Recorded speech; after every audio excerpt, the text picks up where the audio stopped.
2022, yang mana pada hari ini kami mengangkat tema mengenai berhenti menjauhi ODA. Seperti yang kita tahu bahwa penyakit HIV/AIDS ini masih ramai diperbincangkan di masyarakat, baik di media sosial juga ya teman-teman. Namun ternyata orang-orang yang mengidap HIV/AIDS ini seringkali masih mendapatkan diskriminasi di lingkungannya. Dalam rangka memperingati Hari HIV/AIDS sedunia pada tahun 2022, tepatnya pada tanggal 1 Desember nanti, kami memanfaatkan momentum ini untuk menumbuhkan kesadaran dan pemahaman teman-teman mengenai penyakit HIV/AIDS dan cara mencegahnya. Nah, sekarang telah hadir narasumber kita, yaitu ada Ibu Nelly Hermala Dewi, Sarjana Keperawatan Profesi Magister Keperawatan, yang mana beliau merupakan salah satu dosen di Keperawatan Untirta. Baik, mungkin kita sapa-sapa dulu ya. Baik Ibu, mungkin kita perkenalan dulu terhadap teman-teman Sobat Jawara Muda sekalian. Boleh Ibu? Ya, silakan. Iya, perkenalkan diri terlebih dahulu Ibu bisa. Perkenalkan, nama Ibu Nelly Hermala Dewi. Ibu salah seorang staf pengajar di Keperawatan Untirta ini yang sudah lama ya berkecimpung di dunia pendidikan sejak tahun 2003. Jangan-jangan Anda belum lahir ya? Masih kecil Bu. Oke. Jadi senang sekali Ibu diundang di sini. Kita sharing pengetahuan tentang HIV. Ya, baik. Gimana Ibu kabarnya hari ini? Alhamdulillah baik. Alhamdulillah baik. Lagi sibuk apa Ibu sekarang? Sekarang sibuk ada beberapa hal nih.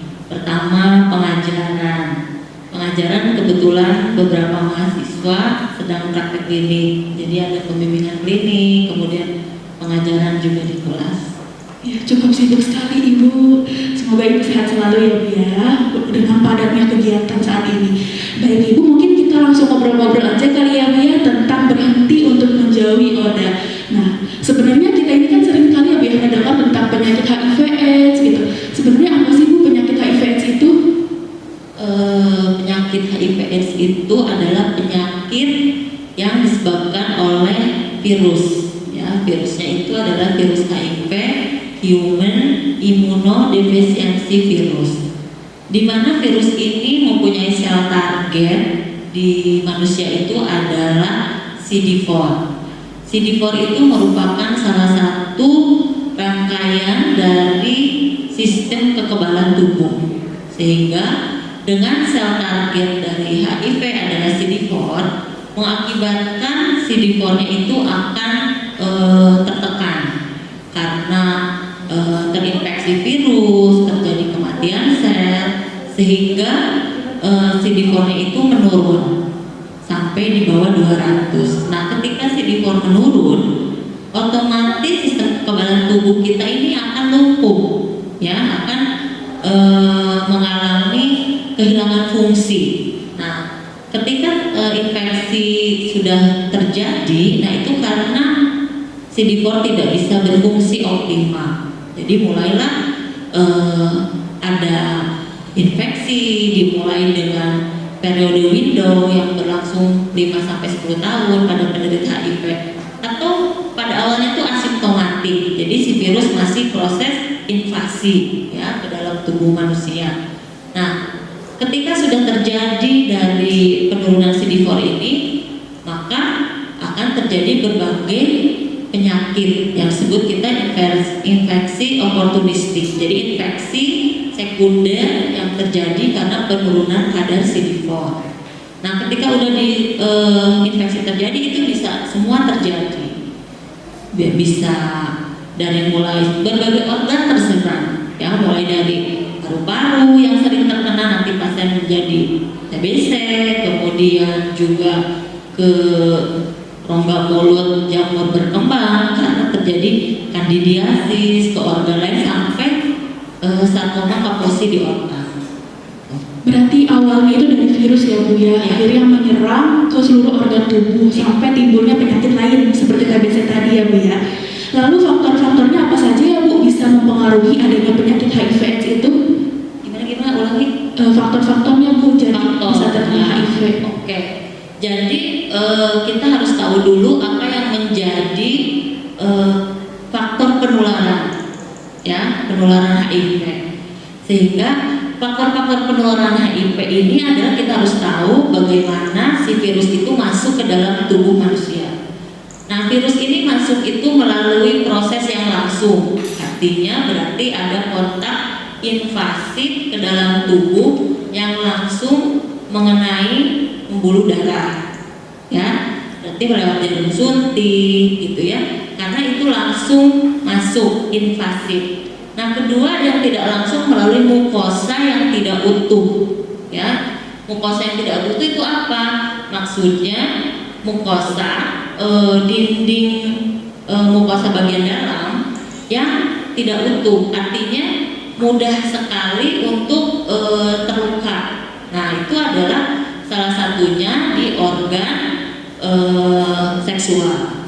Nah, jadi kenapa penularannya itu lewat pembuluh darah, cairan darah, dan cairan sperma, cairan vagina melalui aktivitas seksual. Kemudian kenapa sih kita ada di beberapa tempat kok di mukosa itu tidak tertular, misalnya melalui proses ciuman, ada aktivitas, padahal sama-sama air liur. Nah, ternyata dari kecukupan dari si virus. Jadi yang paling banyak virus itu terkandung di dalam darah, cairan sperma, cairan cairan sperma, cairan vagina, kemudian di cairan yang secara langsung. Nah, jadi kalau di keringat, di urin, di air liur, itu kandungan virusnya sedikit yang tidak mampu menginvasi, jadi tidak mampu untuk menginfeksi, gitu ya. Tapi kalau misalnya di rongga mulutnya tidak intak, tidak utuh, misalnya lagi sariawan, kan ada perlukaan tuh. Nah, itu kemungkinan besar virus bisa masuk. Jadi artinya pada dinding mukosa yang tidak utuh melalui cairan, nah bisa juga masuk. Nah, jadi kalau kita kembali ke pertanyaan, faktor-faktornya berarti kecukupan jumlah virus dan adanya mukosa atau mukosa yang tidak utuh atau masuknya secara langsung lewat darah. Oh ya, berarti ada dua faktor yang baik secara langsung maupun tidak langsung. Terus apa aja sih Bu tanda dan gejalanya dari penyakit HIV/AIDS ini biar kita ini jadi tahu dan konsultasi sedini mungkin? Oke, untuk tanda gejala kita bagi dulu. Pasien HIV terinfeksi HIV ini ada di fase apa? Ya, tadi kan ada periode memang tidak bergejala atau periode asimptomatik.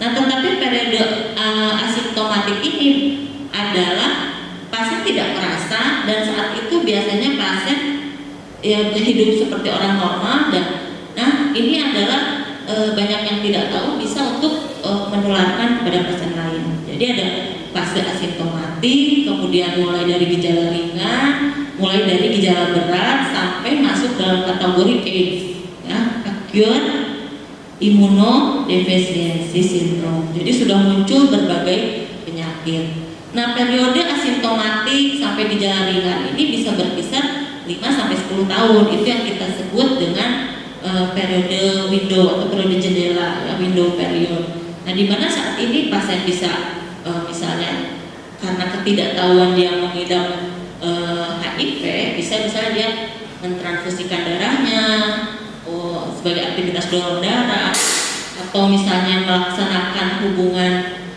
seksual atau hal-hal lainnya. Baik, kita lanjut ya Bu ya. Sebenarnya seberapa penting sih Bu kita untuk tahu mempelajari HIV/AIDS ini?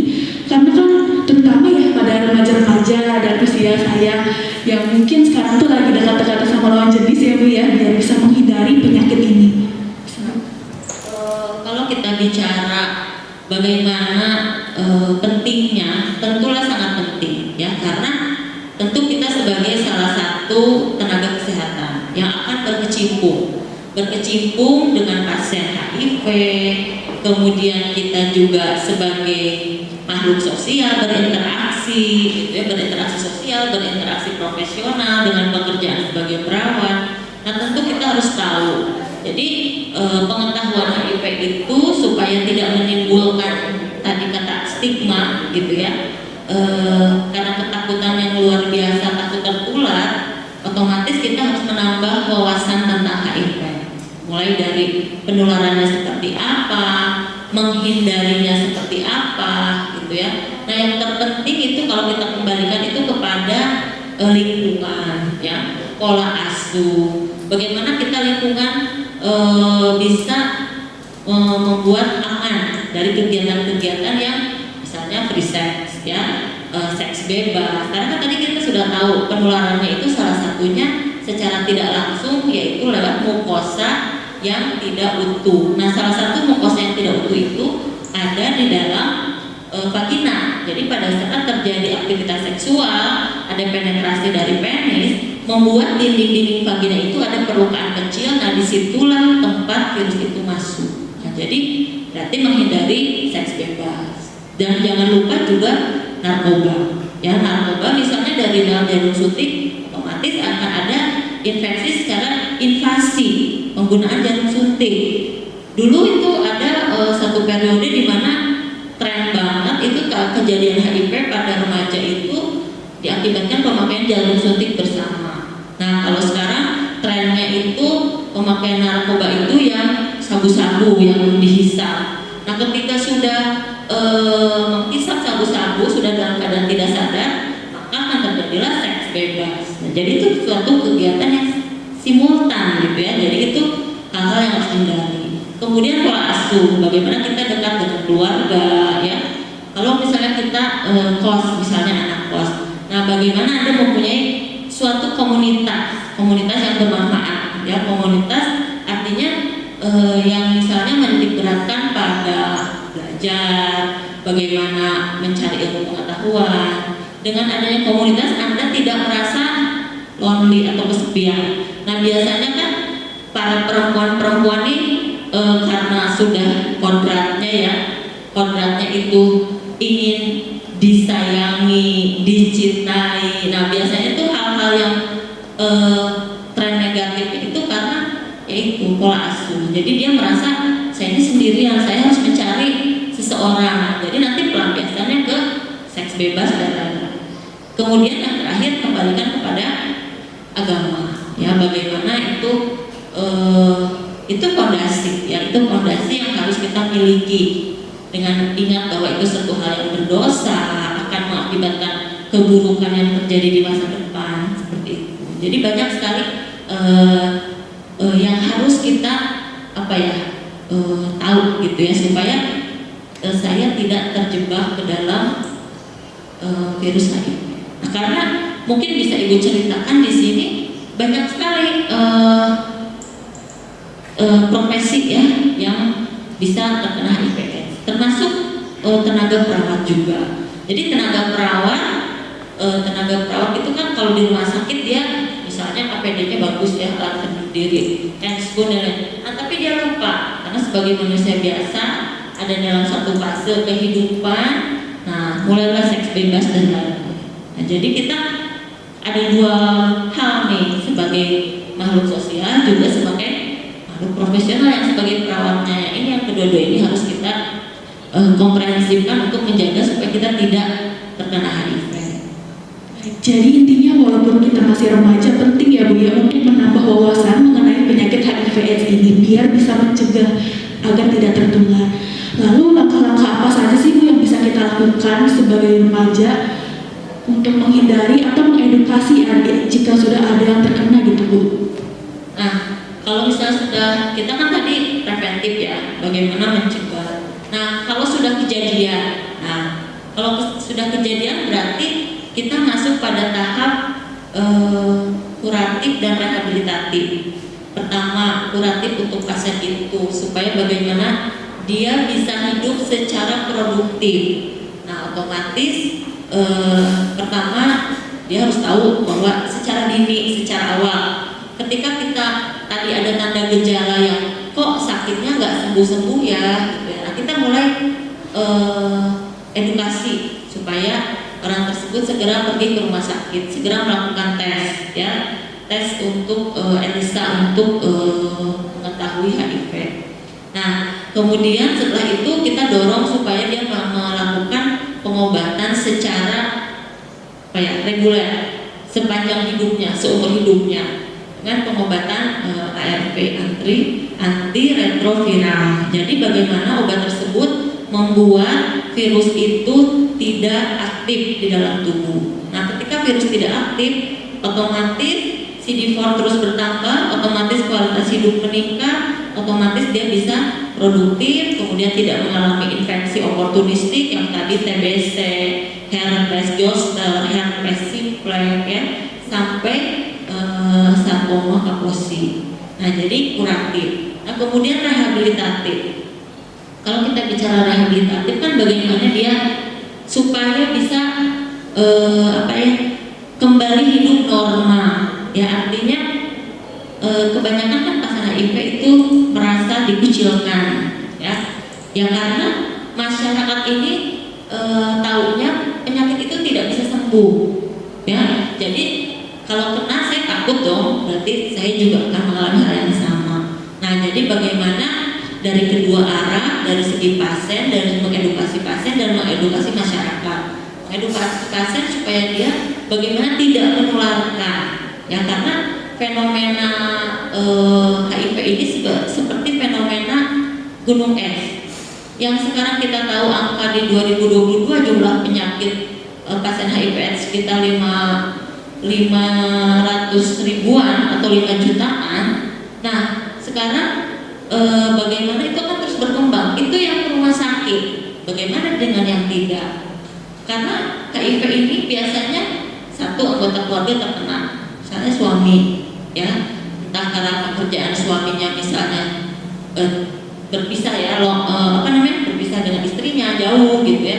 Kemudian dia bawa virus ke istrinya, terus istrinya hamil, melahirkan anak HIV, terus begitu, ya. Jadi membuat pasien ini semakin banyak. Nah, jadi seperti itu. Ada kuratif, ada rehabilitatif, bagaimana dia bisa bersosialisasi dengan masyarakat. Baik, jelas sekali ya teman-teman penjelasannya. Jadi ada langkah rehabilitatif dan preventif, ya Bu, ya. Yang mana kalau udah ada tanda-tandanya bisa langsung konsultasikan ke pelayanan kesehatan terdekat. Baik, kita lanjut ya Ibu ke pertanyaan selanjutnya. Karena sekarang ini momentumnya Hari Peringatan AIDS Sedunia, ya Bu, bagaimana sih tanggapan Ibu terhadap para penderita HIV/AIDS ini? Tanggapan saya tentu sedih, ya, miris. Bagaimana pada saat kita berinteraksi dengan pasien HIV, yang dari hasil beberapa wawancara saya dengan pasien HIV itu ada satu pihak dia memang sebagai dalam hal ini aktif, ya. Memang dia misalnya mempunyai hubungan, yaitu, ya, dengan PSK, kerja seks komersial gitu, ya.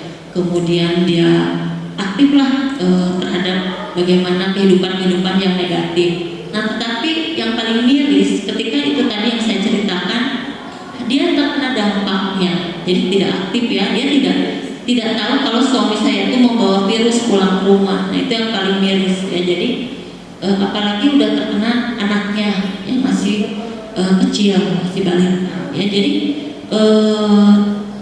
tentu bagaimana kita kalau sekarang berbicara tuh meningkatkan kualitas hidup mereka, ya, membesarkan hatinya bahwa memang terkena penyakit HIV/AIDS itu bukan akhir dari segala-galanya, ya. Dengan apa? Dengan pasien tersebut patuh terhadap pengobatan dari ARV. Yang pengobatan ini tentu difasilitasi oleh pemerintah, ya, lewat di rumah sakit, misalnya di rumah sakit rujukan, ya, contohnya misalnya rumah sakit, kalau di kita kan di Serang rumah sakit Derajat, rumah sakit Banten, rumah sakit Cilegon, ya, artinya rumah sakit pemerintah yang memang obat tersebut disediakan untuk pasien supaya mengeliminir dari aktivitas si virus tadi, gitu, ya. Jadi bagaimana mengingatkan pasien supaya meningkatkan kepatuhan. Walaupun dari hasil beberapa wawancara pasien merasa jenuh karena tiap hari harus minum obat, kan, seumur hidupnya. Kemudian pada akhirnya yang ujung-ujungnya pada pasien HIV itu akan terjadi memang kematian. Cuman kita kan artinya memperpanjang usia harapan hidup pasien yang harusnya misalnya ketika dia nggak berobat cuman hidup 2 tahun lagi, dengan dia berobat berarti bisa 10 tahun lagi. Itu artinya kita bagaimana memperpanjang usia harapan hidup. Baik. Lalu bagaimana ya Bu peran kita sebagai mahasiswa terhadap penderita HIV/AIDS, terutama dari stigma-stigma masyarakat tadi ya Bu ya, yang masih takut untuk berkomunikasi atau dekat gitu ya. Langkah apa saja yang bisa kita lakukan Bu sebagai masyarakat tentunya? Sebagai mahasiswa ini penting sekali peran Anda di masyarakat.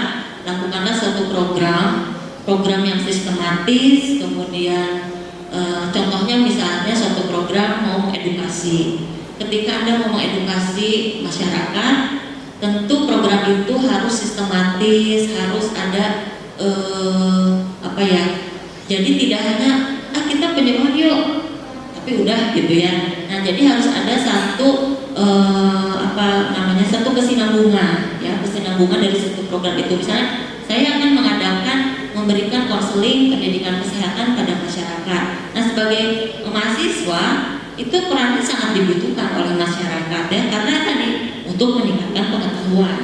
Ketika pengetahuan sudah meningkat, itu diharapkan menurut kalau Green kan bisa sikapnya menjadi positif. Ketika sikap menjadi positif, perilakunya juga akan positif. Artinya bagaimana perilaku menghindari HIV/AIDS, bagaimana perilaku untuk berhadapan dengan pasien HIV/AIDS. Ya, jadi ketika kita memberikan pendidikan kesehatan yang terstruktur dan sistematis, artinya output yang kita harapkan akan lebih bagus daripada hanya tindakan. Misalnya ini kan hari AIDS nih, kita gencar, tapi hari AIDS-nya lewat, udah. Nah, itu yang kita harus antisipasi. Jadi mulai dari mahasiswa, buatlah suatu program, misalnya dalam masa kerja Anda selama 1 tahun, bagaimana sih program ini supaya tepat sasaran, tujuan tercapai, sistematis dan terstruktur.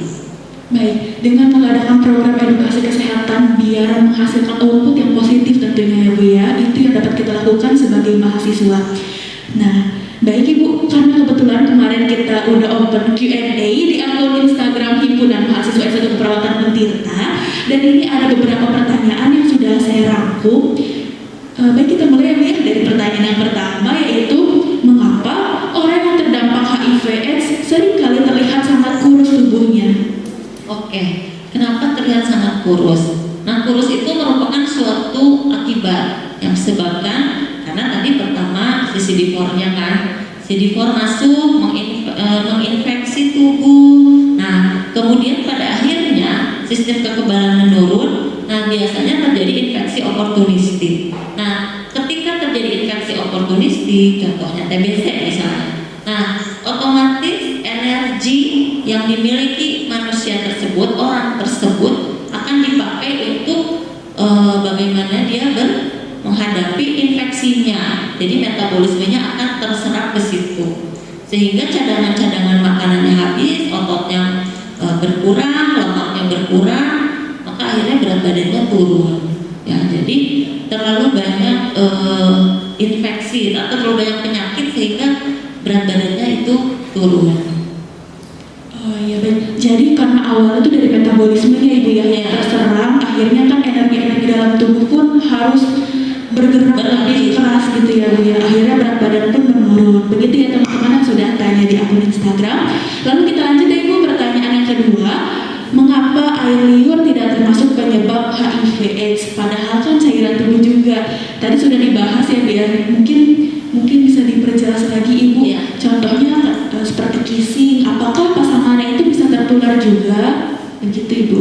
Jadi untuk air liur tadi sudah dijelaskan ya, bahwa virus itu terbanyaknya di cairan, di darah, cairan sperma, cairan vagina. Nah, untuk di urin, di air liur, di keringat itu jumlahnya sangat sedikit, jadi tidak mampu menginvasi atau tidak mampu masuk ke dalam tubuh kita.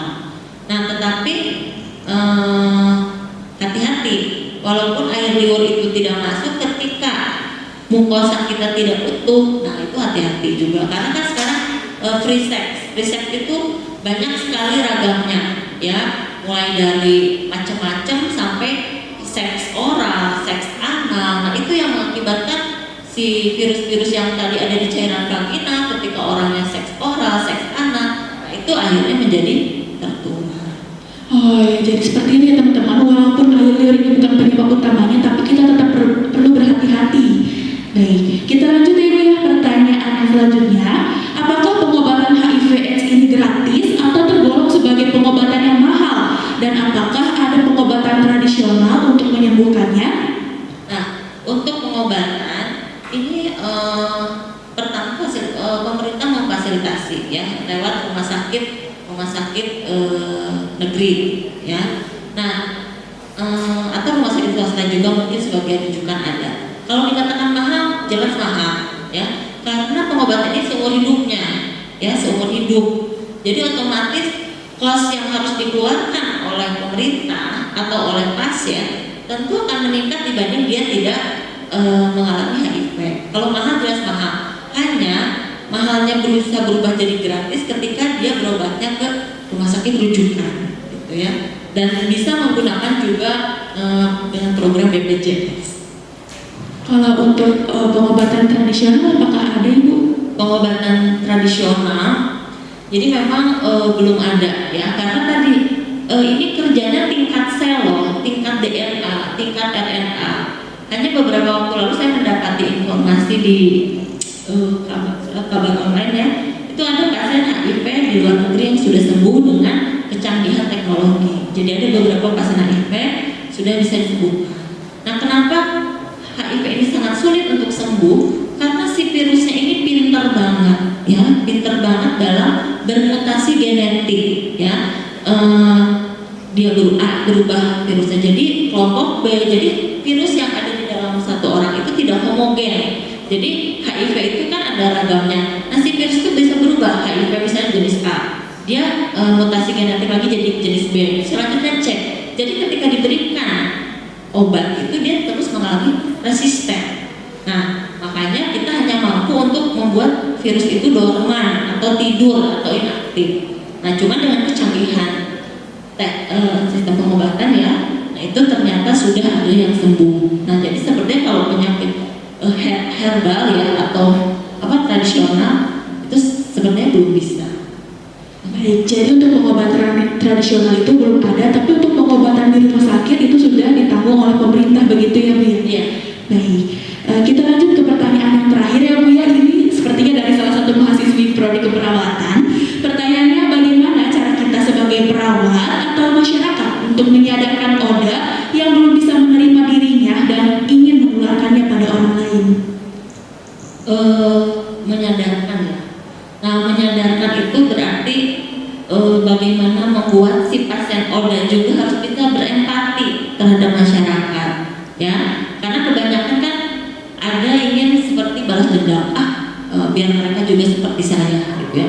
Jadi hasil ibu wawancara dengan PMI Palang Merah Indonesia ya.